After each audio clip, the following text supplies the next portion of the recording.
मोहतरम दोस्तों, आज आमीन मीडिया की जानिब से जो हफ्तावार प्रोग्राम हम आपकी खिदमत में पेश करते हैं, उसमें आज हमने दो ऐसी शख्सियतों को मुतय्यन किया है कि जो बिल्कुल ऐसे मौजू है कि जो ऐसे आपने शायद ही कभी सुना हो। जैसे कि मिसाल के तौर पे 1947 से पहले जो वसंत अजब की जोड़ी जो मशहूर थी, उसकी मिसाल आजकल इनके मुतालिक कही जाती है।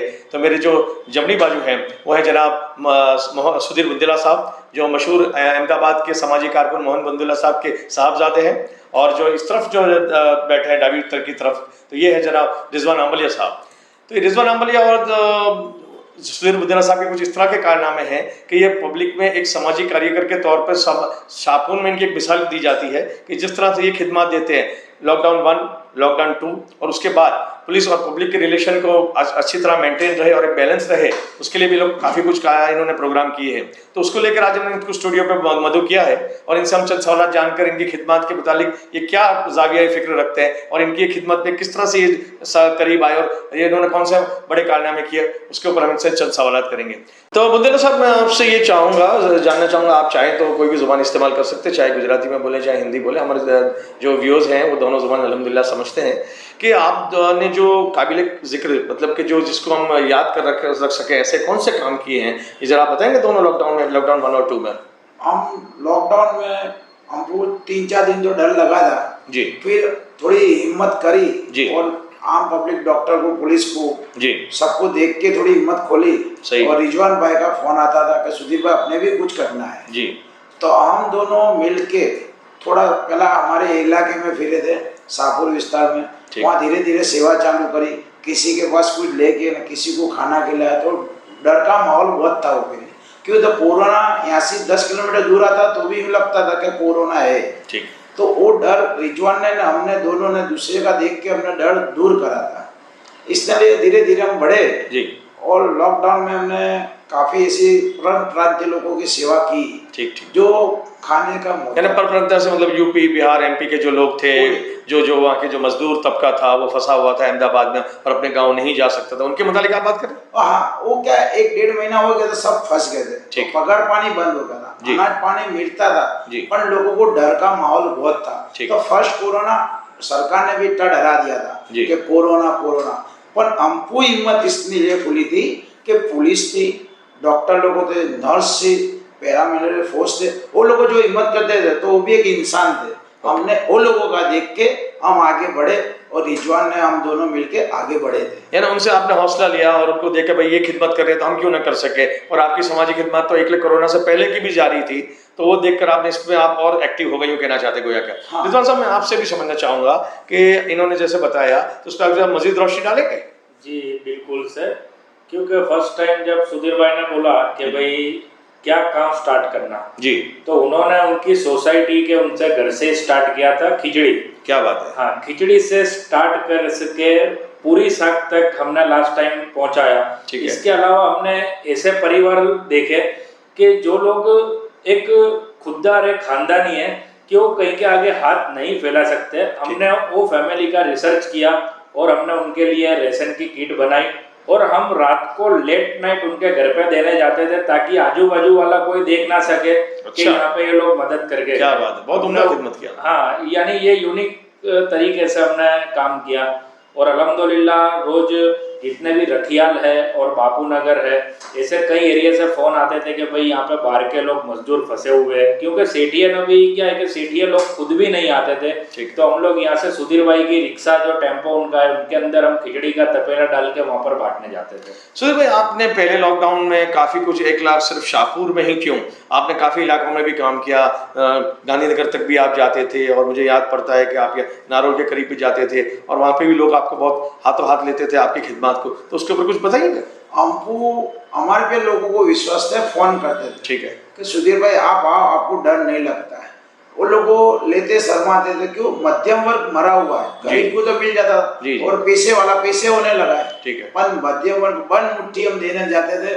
हम नारोल गए, दाई लिमड़ा गए और कई जगह ऐसे एरिया में गए, अच्छे एरिया में गए जिसको कह नहीं सकते आप। नारोल में जो गए आप कह रहे थे थोड़े वक्त पहले कि वहाँ पे जो परप्रांतीय लोग थे, तो वो कौन लोग थे?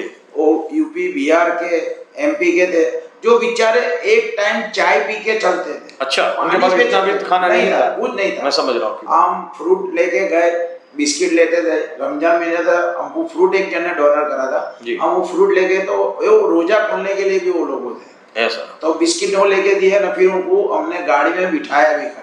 रिजवान साहब, आप भी कुछ जिक्र कर रहे थे जैसे इंटरव्यू शुरू होने से पहले कि आपकी जो खिदमत का था, आपने कोई गांधी कोई पास कोई करीब एक गांव है तो उसमें भी कुछ आपने बहुत ऐसी वक्त पे खिदमत दी थी जहाँ बहुत सख्त जरूरत थी, तो उस पर कोई रोशनी डालेगा? जी जी बिल्कुल सर।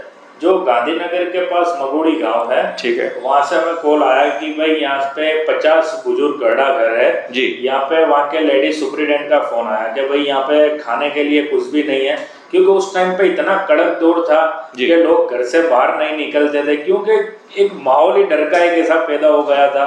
तो उस समय दरमियान हम डायरेक्ट हम रखी 4 व्हील यहाँ से एक छोटा थी भर के वहाँ पे पूरा अनाज लेकर आए। जब हम वहाँ गए जी, तो जैसे कि उनको ऐसा लगा कि यहाँ पे यानी खुशी का माहौल पैदा हो गया और इतने एक्साइटेड हो गए कि जिसकी यानी अल्हम्दुलिल्लाह देखकर ऐसी खुशी हुई कि नहीं, अपनी खरेखर अपनी जो खिदमत है और हमारे जो स्माइली चेहरे देखे उस पे से ऐसा लगा कि नहीं, अभी अपने जो खिदमत कर रहे हैं बिल्कुल सही जगह पर गई, इत्मीनान हो गया कि उनके लिए ईद का दिन हो गया।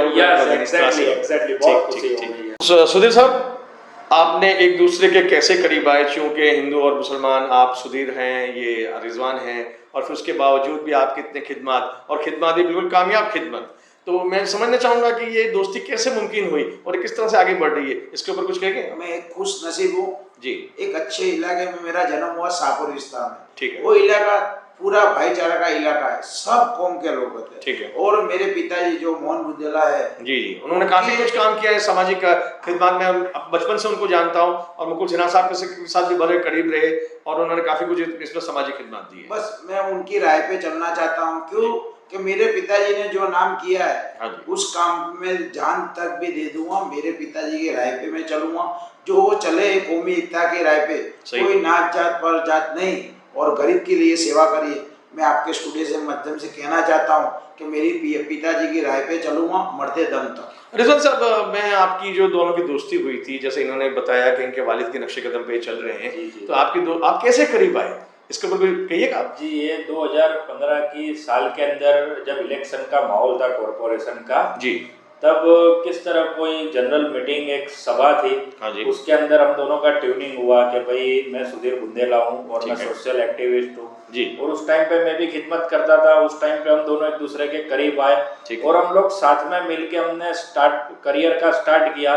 और सबसे पहला फोकस हमने एजुकेशन पे किया कि जो ऐसा स्लम एरिया है वहाँ पे हम लोग ने एक टाइम ट्यूशन क्लासेस और एजुकेशन की किट डिस्ट्रीब्यूशन किया। और अहमदाबाद के अलग अलग जहाँ जरूरियातमंद एरिया है, वटवा है, अजीत मिल है, जैसे वो 4 मालियों के अंदर मेडिकल कैंप का आयोजन और भी दवा के साथ में। तो ये कोई तानेबाजी भी होती थी कि क्या रिजवान तू सुधीर को लेके चलता है, क्या सुधीर साहब आपके लिए कि भाई ये क्या तू मुसलमान को लेके फिरता है, इसके ऊपर कुछ कहेंगे आप? देखो, ये सब तो चलता रहता है, हर एक कौम में एक दो लड़ाने वाले होते, पर अपने वो समझ के चलना पड़ेगा जी जी। तो गंदी राजनीति करने वालों को साइड लाइन करके अपने क्या करना, क्या बात, उस लाइन पे आगे बढ़ने। रिजवान साहब, आप क्या कहेंगे इस मसले पर? जी बिल्कुल सही बात है, क्योंकि लड़ाने झगड़ाने की लोगों ने बहुत कोशिश की कि ये जोड़ी किस तरह टूटे, क्या बात, बहुत जेल डालने की कोशिश की, लेकिन हम दूसरे की अंडरस्टैंडिंग इतनी है कि कोई हमारे बारे में चाहे कोई आदमी बोले कि भाई इसने इसके बारे में ऐसा बोला तो ठीक है भाई, मेरे बारे में बोला है, तेरे बारे में नहीं बोला। इस तरह बर्दाश्त की कुव्वत इतनी ज्यादा बिल्कुल, क्योंकि मुझे कॉन्फिडेंट है मेरे दोस्त पे, मेरे भाई पे, क्योंकि मैं उनको बड़ा भाई मानता हूँ, क्योंकि हम सुख दुख की बात से लेके हम टोटल एक दूसरे को शेयर करते हैं। और हमारा ट्यूनिंग अल्हम्दुलिल्लाह इतना अच्छा हो गया है कि हम दिन के अंदर एक बार मिलते नहीं है तो हमको दोनों को खाना हजम नहीं होता। बहुत खूब आपने बात बताई।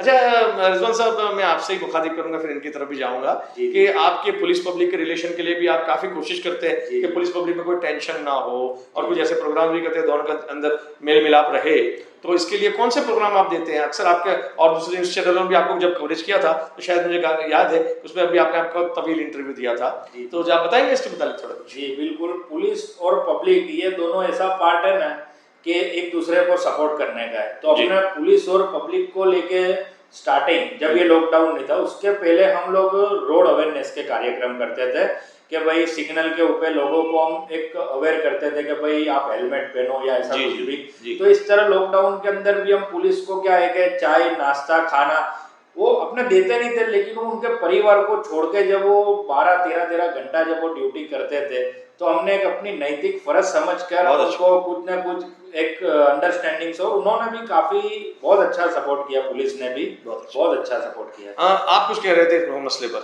साहब, पुलिस स्टाफ को मैं सलाम करता हूँ, डॉक्टर साहब को सलाम करता हूँ, नर्स को सलाम करता हूँ, साथ साथ में दवाई की दुकान वालों को भी सलाम करता हूँ। ठीक। क्यों? तो कोरोना काल में जो लोगों ने करा है, और पुलिस खाता ने जो रात दिन एक किया है, अच्छा काम किया है। कभी किसी से कड़काई पे करने के लिए तो आरोग्य पे किया, तो क्यों कड़क होते थे?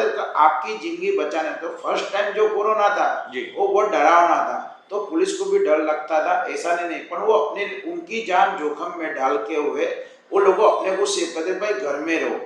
नेक्स्ट टाइम दूसरा कोरोना का टाइम है, उसमें ज्यादा कर लोग मरे, पुलिस का संघर्ष लोग करते हैं। और मैं तो इतना कहना, पब्लिक को भी समझ के चलना पड़ता है कि क्यों पुलिस अपने लिए, कभी पुलिस को खोटा कायदा करते हो, उनके साथ को आप रजूआत कर सकते हो, पर आप संघर्ष मत करो, क्यों? तो पुलिस अपने लिए। ठीक।